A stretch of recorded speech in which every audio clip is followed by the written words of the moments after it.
بسم اللہ الرحمن الرحیم۔ لوگوں میں سب سے زیادہ آزمائشیں کس پر آتی ہے؟ حضرت ابو ہریرہ رضی اللہ عنہ سے روایت ہے، رسول اللہ صلی اللہ علیہ وآلہ وسلم نے ارشاد فرمایا، جو شخص لوگوں پر رحم نہیں کرتا اللہ بھی اس پر رحم نہیں فرماتا۔ صحیح بخاری حدیث نمبر 6013۔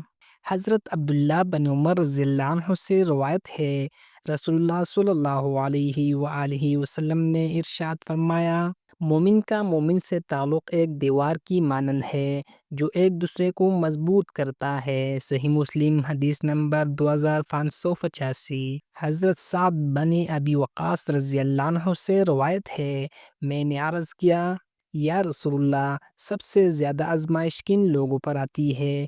تو رسول اللہ صلی اللہ علیہ وآلہ وسلم نے فرمایا، نبیوں پر، پھر درجہ بدرجہ جوان کے قریب ہے۔ انسان اپنی دینداری کے مطابق آزمائش میں ڈالا جاتا ہے۔ اگر اس کا دین مضبوط ہو تو آزمائش سخت ہوتی ہے، اگر اس کے دین میں نرمی ہو تو اس کے مطابق آزمائش ہوتی ہے۔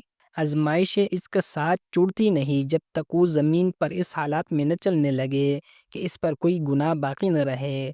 جامع ترمذی حدیث نمبر 2398۔ قرآن میں ارشاد باری تعالیٰ ہے، کیا لوگ یہ گمان کرتے ہیں کہ وہ بس اتنا کہنے پر چھوڑ دیے جائیں گے کہ ہم ایمان لائے اور ان کی آزمائش نہ ہوگی؟ سورہ عنکبوت آیت نمبر 2۔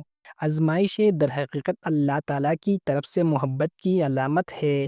وہ جن سے محبت کرتا ہے انہیں آزماتا ہے تاکہ ان کا درجہ بلند ہو۔ ہر صبر، ہر آنسو اور ہر تکلیف کے بدلے میں رب کے ہاں ایک درجہ محفوظ ہے۔ اگر آپ کو حدیث قرآن سننا پسند ہے تو ہمارے چینل کو ضرور سبسکرائب کریں اور اس ویڈیو کو صدقہ جاریہ سمجھ کر دوستوں کے ساتھ شیئر کریں۔